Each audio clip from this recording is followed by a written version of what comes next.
ஓம் ஏகதந்தாய தத்புருஷாய வித்மகே வக்ரதுண்டாய தீமதன்னோ பரசோதியாத். குரு பிரம்மா குரு விஷ்ணு குரு தேவோ மகேஸ்வரராய.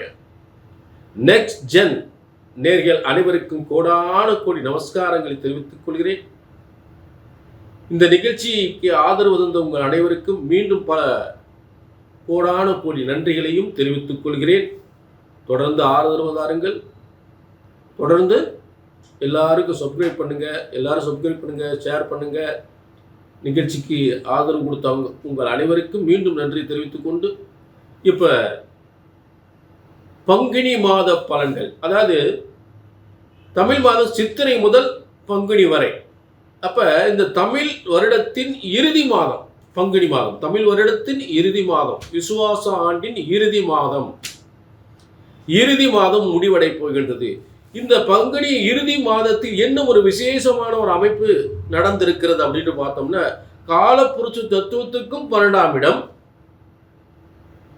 தமிழ் வருடத்திற்கும் இறுதி மாதம் 12ஆம் மாதம் ஆக இரண்டும் இணைந்து அங்கே சனி பெயர்ச்சி ஆயிருக்கின்றது மீனராசியில்.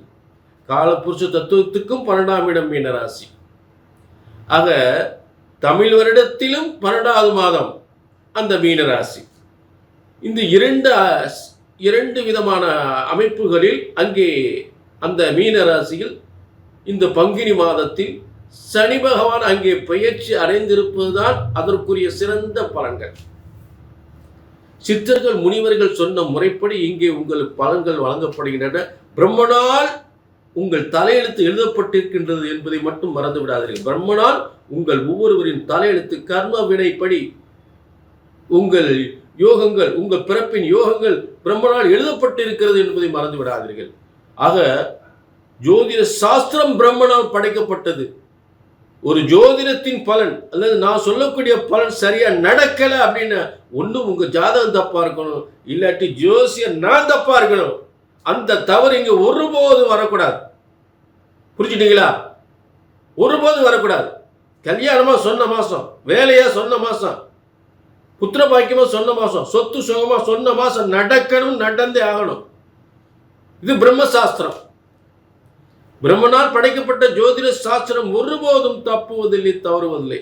இப்ப தொடர்ந்து இது பொது பலன். அதே நேரத்தில் உங்க தனிப்பட்ட ஜாதகத்தை பார்க்கணும்னா உங்க ஒரு அப்பாயின்மெண்ட் வாங்கி பார்த்துக்கலாம். சரிங்களா? ஆக இப்ப எல்லா ராசிக்குமே பங்குனி மாத பலன்களை நாம் சிறப்பாக பார்க்க போகின்றோம். பங்குனி மாத பலன்கள் மிதுன ராசினியர்களே, உங்களுக்கான பங்குனி மாத பலன்கள். இப்போ இந்த பங்குனி மாதத்தில் என்ன விசேஷம் அப்படின்னா, உங்களுடைய 10ஆம் இடத்துல 9ஆம் அதிபதி 10ஆம் இடத்துக்கு பயிற்சி அடைஞ்சிருக்கிறார். உங்கள் ராசியிலே குரு இருக்கிறார், மிதுனத்திலே குரு இருக்கிறார். குரு ஒரு நல்ல ஒரு பொறுப்பு, நிர்வாக பொறுப்பு, பதவி, நிர்வாகம், அதாவது சுயமாக சிந்தித்து நல்ல பதவிக்கு போகிறவங்க நல்ல பதவி கிடைப்பது, மேல் படிப்பு படிக்கிறது, நல்ல திருமண யோகம், நல்ல வருமானம், இதெல்லாம் தரக்கூடிய இடத்துல குரு உட்கார்ந்துருக்காரு. உங்களுடைய மிதுன ராசியில் இருக்கிறார். அதாவது உங்களுடைய சுய முயற்சி, சுய சிந்தனை சிறப்பாக இருக்கும், பிரமாதமாக இருக்கும். 7-10 உங்கள் ராசியில் இருக்கக்கூடிய நிலை. அடுத்து உங்களுக்கு இந்த 9ஆம் இடத்தில், 9ஆம் இடம் என்று சொல்லக்கூடிய இடத்துல உங்கள் ராசிக்கு அதிபதி, அதாவது மிதுன ராசிக்கு அதிபதியும் உங்கள் ராசிக்கு 4ஆம் இடம் கன்னி ராசிக்கு அதிபதி ஆக 1-4 9ஆம் இடத்தில் பாக்கியஸ்தானத்தில் இருக்கக்கூடிய ஒரு சிறப்பு அமைப்பு. அப்ப உயர்ந்த கல்வி, பதவியால் முன்னேற்றம், பதவியால் பேரும் புகழ் அடைவது. புரிஞ்சுட்டீங்களா? அடுத்து இன்னொரு விசேஷமான ஒரு கிரக அமைப்புகள் இருக்கு. இப்போ 1-4 போய் 9ஆம் இடத்துல இருந்து ராகுவோடு இணைஞ்சிருக்காங்க. மேலும் செவ்வாய் உங்களுக்கு மிக 6-11 பல தொழில் போட்டியில் ஈடுபடுதல். அதாவது ஒரு அரசியல் போட்டியா இருக்கலாம், அரசியல் போட்டி, அடுத்து அரசாங்கத்தின் தேர்வு எழுதி போட்டு அரசாங்க பதவிக்கான போட்டி, அதே ஐஏஎஸ், ஐபிஎஸ் இந்த போட்டித் தேர்வுகளில் ஈடுபட்டு வெற்றி பெறக்கூடிய சிறந்த அமைப்பு.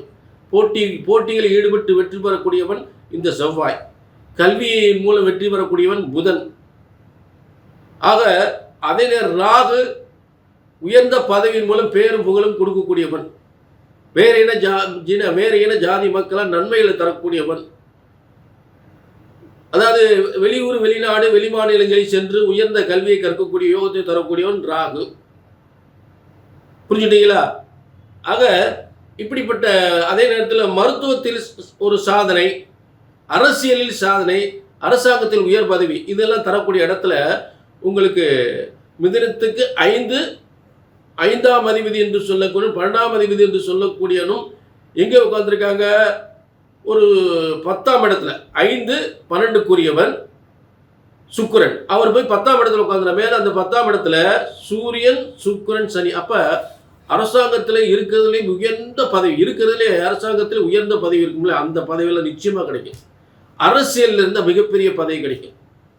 5, 12க்குரியவன் இருக்கிறதுலே உயர்ந்த பதவியை பெறக்கூடிய ஒரு வாய்ப்பு. இப்போ ஜனாதிபதியெல்லாம் ஒரு அந்த மாதிரி ஒரு பதவியெல்லாம் கிடைக்கிறதுக்கு வாய்ப்பு இருக்கு.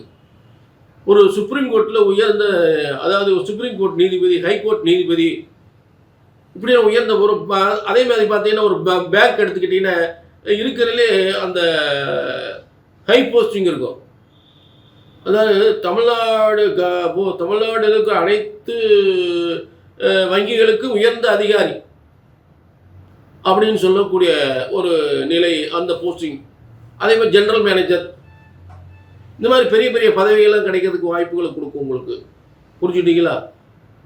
ஆக வங்கி மாநில பொறுப்பு நிர்வாகி அப்படின்ற பதவி, மாநில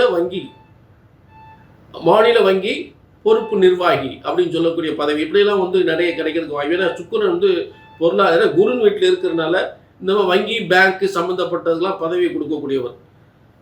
அது சூரியன் அரசியல். இதுல சனி பகவானும் அரசியல் ஈடுபடக்கூடிய மிகப்பெரிய வெற்றி ஏற்படுத்துவான்.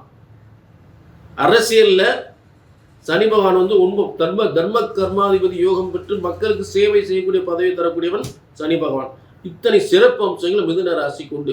மிதுன ராசிக்கு பங்குனி மாசம் பலன்கள் பார்த்தீங்கன்னா அப்படியே பலன்னு அப்படியே கொட்ட போகுது, படபடன்னு கொட்ட போகுது, பலபலன்னு பழக்க போகுது. அப்படிப்பட்ட ஒரு சிறந்த யோகமான ஒரு பங்குனி மாதமாக மிதுன ராசிக்கு அமைந்திருக்கிறது. மிதுனம் உங்களை உயர்த்தும்.